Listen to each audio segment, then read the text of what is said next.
Welcome back to another episode of the EventBuzz podcast by Purplepass. I am so excited to introduce our next guest, CEO of a concert production company with over 200 artists, bands, and acts booked worldwide. They've grown from putting on local shows around the state of Arizona to now offering entertainment options both nationally and internationally. The company is also well known for their hands-on commitment to providing productions from start to finish. And that's why I'm so excited to talk about their journey this past year, events they were able to put on during COVID-19, and ones currently running today. The word concert hasn't been thrown around in a while, an experience I'm sure most of us are missing right about now. I know I am. So let's jump in and talk about their productions and how they've been hosting safe concerts during the pandemic, with tips for other promoters out there listening who are also ready to get back into the game and put on their own productions again. Hi, Terry. Thanks for coming on to our podcast. We are so excited to have you. Let's get started. How has your week been going so far? I know it just started. It's good. I spent last week in Mexico, so I'm kind of coming down from the vacation mode. But It's all good. Yeah, that sounds so nice. So let's just start by having you introduce yourself to our listeners and just telling them about TAD management and the support you guys offer and your role with the company. Yeah, well, my name's Terry Davies. I'm the CEO of TAD Management. Our headquarters are here in Phoenix, and we have offices in New Zealand, in Fort Lauderdale, and over in London. Over here in Phoenix is where we began, very, very small, 12 years ago, doing really kind of small tribute shows and really just getting that genre going. And from there, it's just developed and grown exponentially up until last year, that is. And about 4 years ago, we entered into the cruise entertainment industry. And now we've become one of the biggest players in that market, providing headlining entertainment to the cruise ships when they are allowed to sail again. Awesome. Yeah. Can I ask where you're from? Yeah, I'm from Manchester in England originally, but I've actually spent about 35 years of my life in the US, but still hold on to the accent. Yeah. I love traveling. I've been a few places in Europe and Australia. And whenever I hear someone, because I think I'm so travel deprived, I'm like, oh. I know, aren't we all? Yeah, I'm just waiting. Okay, sorry. I was just so curious. Okay, so how has your guys' life been during the pandemic, basically? How, especially like when it first started, like what happened? Well, it's crazy, really. I told you there's two facets of our company. One is cruise on the sea, and one is land. And on land, we normally do about 2,500 shows a year, somewhere in that range, 1,500 to 2,500, depending on the type of venue. And it just came to a grinding halt. We started getting whispers of it in February. Beginning of March, things started to cancel, started to get rescheduled for the next month. And then it was, well, maybe not now. And then by the time mid-April came around, we'd had about 900 shows canceled, just completely pulled the rug from under us, just like everybody else. Yeah. So then, you navigate through the year, and we've been trying all kinds of stuff just to stay relevant and pivoting here and there. And here we are a year later, just really wondering where we are in the whole scheme of things. It's been crazy. Yes. So I know, looking online, from what it looks like, you guys are currently doing events, correct? And you've done events these past few months, right? Absolutely. Yeah. Yeah. We've managed to work within the guidelines from each varying jurisdiction, whether it's the local town or the state. Mm-hmm. And we're doing everything from outdoor shows, big outdoor venues, like golf course driving ranges, outdoor concerts in places that would normally hold maybe 1,000 people, and we're putting 250 in there. And meeting all the guidelines, golf cart kind of shows. Mm-hmm. And then the others are some of the venues that we basically four-wall. So we'll rent the facility and bring all the infrastructure in, from staging, lighting, ticketing, marketing, and so on. And those 1,000-seaters, for example, in Lake Havasu, we've got 150 seats in a 1,000-seater, and we're doing 2 shows a day. So while it's not what we're all used to, it is 300 tickets, and musicians and performers and technicians are out there working, which really was our prime objective at the beginning of this year, to try to get the wheels turning again and get some people employed. Yeah, that's hard too, because you do it nationally and internationally. So there's so many different protocols depending on the area. Absolutely. That's where it would be really tricky. What are some of the protocols you guys have been doing basically to get everyone in there, just limiting capacity, if you can, going outdoors, stuff like that? Well, we followed guidelines which are mostly capacity based. Mm-hmm. You can normally seat X amount of people, and take that down to 25%. Or some cases, in some counties in Arizona, it's limited to 50 people. So basically, we've recreated seating maps where we've got at least 6 feet, but we work on 8 feet by 8 feet grids. So we basically create an overhead grid of the space and put 8-foot boxes, if you like, 16 square foot boxes, and we just limit it like that. I actually got the idea from Dubai when I was over there watching the fountains at the Burj Khalifa. They've actually drawn rectangular boxes for people to stand in when they're watching the fountains, and it's very separated. So we just take the square footage and put the boxes in there, and that's how we seat it. Also, we now carry all our own sanitizing equipment. So prior to any tech or performers arriving, we sanitize the stage and the backstage and dressing rooms and so on. And then before and between each show, we actually have, we call it our Ghostbuster unit, but it's just a backpack full of disinfectant.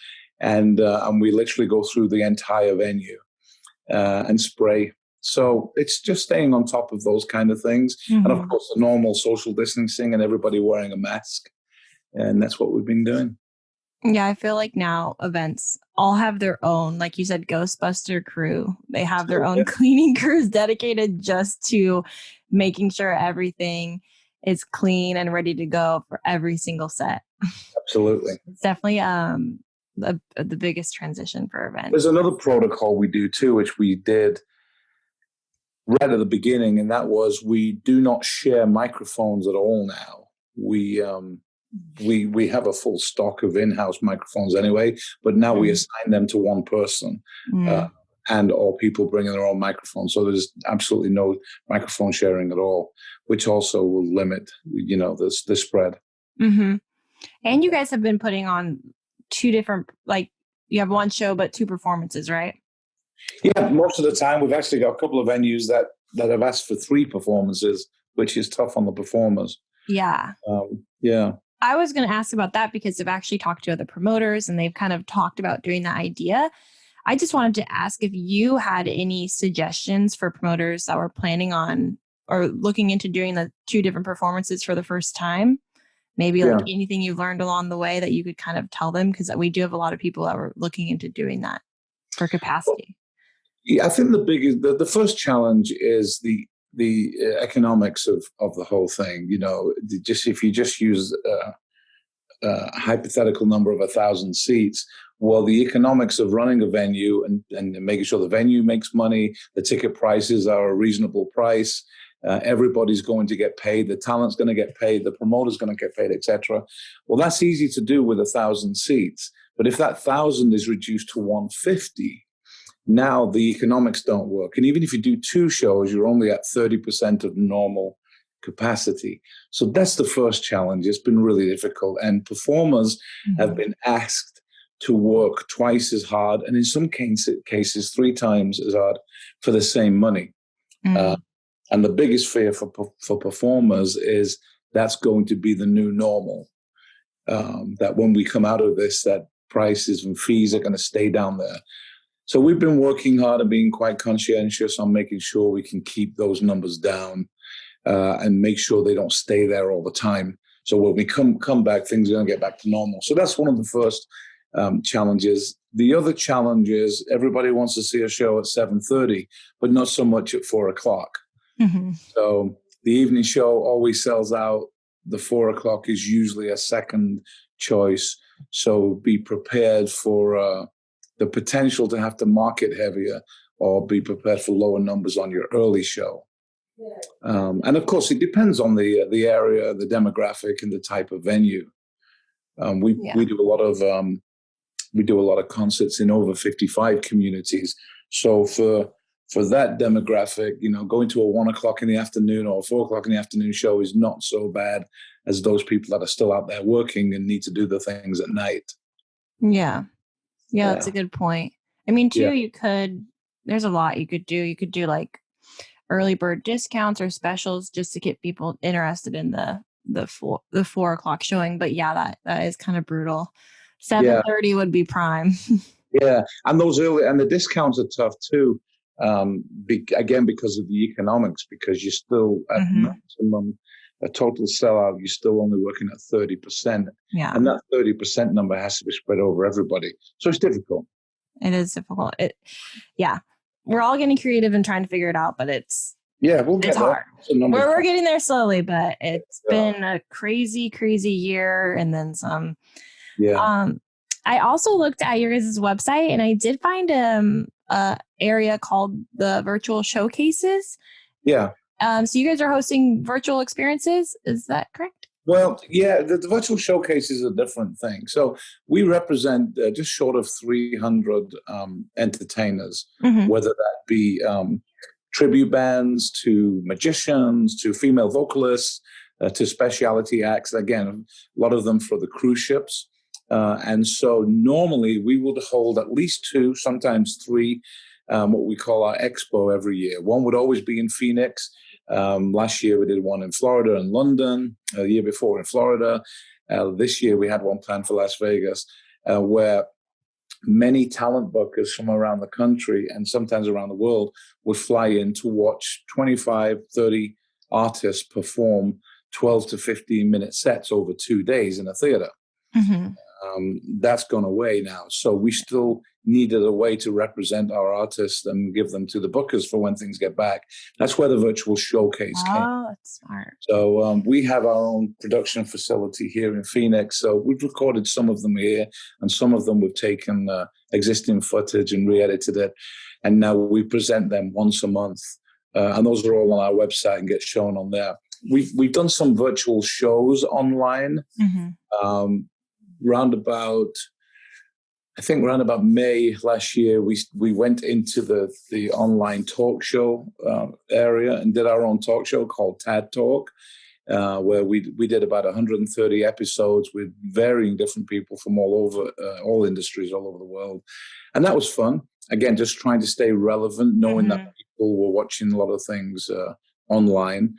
But as the year went on, I think the interest in that dissipated, and we're all really got our eyes on how do we get back to, putting bums in seats, as we say, and watching the shows in the live capacity. Yeah, we're getting close. I don't know. I feel it. We're getting close. We are. So you guys did the virtual, TAD Talk, which is cool. For that, do you remember? Would you know what software you guys used for that? Well, it depends. In terms of the production, we used OBS, which is widely used around. It's a free platform, and it's a wonderful way to get things done simply. But like I said, we have our own studio here, so we have an 8-camera Blackmagic setup along with an ATEM switcher. So we did all that there, put everything through OBS. At one point, we used a company called Restream, which was allowed us to stream to numerous platforms, including Facebook Live, YouTube channel, Twitch, etc. And that's basically the software we've been using. But now, as most things are free, we're just using our Facebook page and our YouTube channel to upload that virtual stuff online. I think the entertainment world, if you like, never really grasped the idea of watching something on the TV is replacing something live. So I think we're just treading water in that area till we get back to normal. Yeah, I agree. I like to ask that question just because I always seem to get questions from other promoters that are trying to stay relevant, go online. And so everyone uses so many different softwares because there's so many out there. That's why I asked. But Yeah, I totally. think we're all just like you said, we're treading, we're waiting because it right now we have like we have a lot of theater groups and they're putting their productions online and that's great, but it's not the same. It's not ever going to be the same as being in person in that room with the people around you. So I think we are all just waiting it out Yeah, absolutely. and waiting it out for about like a year and some extra months now. But It's interesting. I'm in Arizona at the moment. Spring training starts this week, and we've got stadiums that seat 11, 12,000 people, and they are allowing 2,000, 2,500 to watch the game. So while that is frustrating for us in the entertainment industry, I think that it's a sign that they have to do the same for one industry as to do the others. mm-hmm. And if they can get 2,500 in a baseball stadium for a sports game, then they can get 2,500 in a baseball stadium for a concert also. So I'm hoping that's another thing that will happen very soon. That's a good point. And like no one can really argue with that because I didn't even think about that. The Super Bowl, there was people there. So yeah, I had a little rant online as well with that. yeah. So it's like, well, I mean, that's the same. I feel like that sometimes when they kind of like the small businesses have been put through so much, but then we have Walmart and Target open. Yeah, absolutely. Yeah, I don't think there could anything be any less healthy than walking through a Safeway at 4 o'clock Yeah. on a Saturday. But it's also the same with the cruise industry. I mean, if you got me started on that, such an unfair target of that industry, saying that it's the CDC even saying that it's unsafe to sail, and yet the cruise ships are the only reason why they actually know in actual numbers who had COVID back in March, April, February, or what time, and who didn't. If you were on a cruise ship anywhere around the world in that time, everybody knew who was on the ship, mm-hmm. who came off the ship, who tested positive, who got sick, who died. Mm-hmm. And yet you don't have those numbers from Disneyland or hotels in Vegas or any other mass areas, only the ships. And in fact, when we come back from this and things open up again, you're not going to know if you walk through a theme park or you walk through a casino if you're actually being exposed to COVID, but you will know exactly on a cruise ship if you're actually going to be in contact with it, with the contact tracing, if you actually go on there testing negative and come off testing positive. The cruise ships are actually going to be an amazing vehicle for us to know accurate numbers. So that's a whole other podcast, I know. Yeah, that's good point on that too, because the cruise ships were hit hard, especially in the very beginning. Yeah, it's terrible. It's crippled that industry like no one would believe, but mm-hmm. not just the ships too. There are cruise ports around the world. Mm-hmm. There are places like Skagway in Alaska that is on the brink of complete devastation because most of the income that comes into that town is from cruise ships, and now it's been gone for 2 years. So they're on the verge of not having a town anymore. That's so sad. That's so sad. And you think about, I could go into this all day because you have cruise ships. You think about, okay, it's now you're affecting the employees. You have the performers. They're all out of work. And then I always think about with the schools being like shut down. I think about the seniors when it was their last year and everything they missed out on. Seniors that were waiting for like sports for, what is it called? What is it called? I can't think of it. When you at the end of the school year? Well, like athletes to get to college. Right. I know what you mean. But I am blanking. That is so bad. A scholarship. That was bad. The athletes that were like depending on those scholarships, and then it's just like, now what? No, exactly. I mean, that makes me so sad. There is a whole argument, and again, the hypocrisy of sports, and I'm a big sports fan.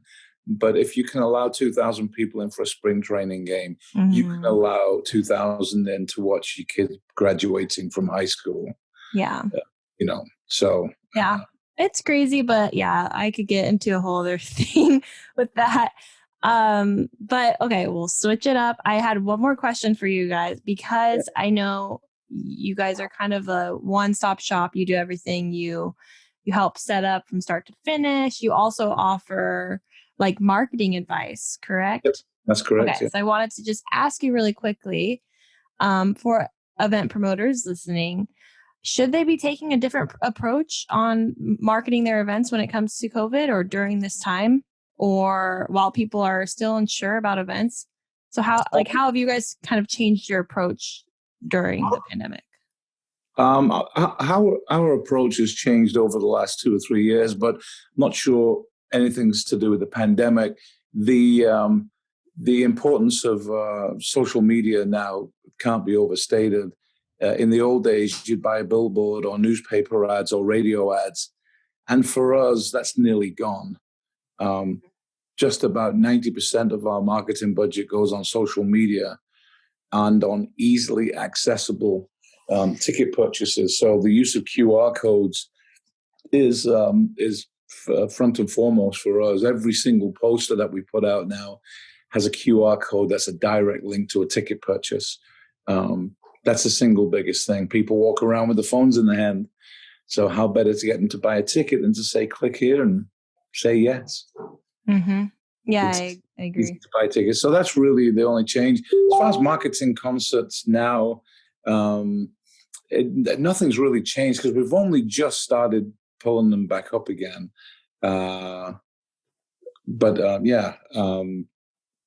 That's really all that's changed in the marketing area. Yeah, I agree. And it's tough too because people that are super traditional and they don't really want to make the change to everything being online. Like you said, everyone has their phones in their hands. It sucks because I kind of wish our society wasn't like that. But to grow, you got to evolve with what everyone's doing. Yeah. So it's like you got to be on social media right now. If you're not, you're not gonna make a profit, or no one's Well, gonna. and marketing has been all about getting to the masses. And I mean, I'm 62, so I grew up in the days of there was no cell phones, and you'd pay phone, and even things like party lines where you'd share a telephone line with your next door neighbor. Mm-hmm. But now, if you want to reach the masses, I mean, you can, if you've got a decent following on Instagram, Facebook, or whatever, you can reach 1 million people in 24 hours. It's Couldn't do crazy. it before. Yeah, it's insane. Social media is wild. The influencers, all that stuff is just it's a crazy channel that you could use. Yeah, But exactly. yeah, I think that's it. Thanks for talking and taking your time out to talk with me. And if there's anything else you want to put out there to let other listeners know, other event professionals, any advice you might have, you don't have to, but Yeah, I mean, just don't get disillusioned. This is it's a big speed bump, but it is just a speed bump. We'll come out of this, and there will be a new normal. Some things will be worse, some things will be better. Mhm. Most things will be the same, and just stay really, really positive. Mhm.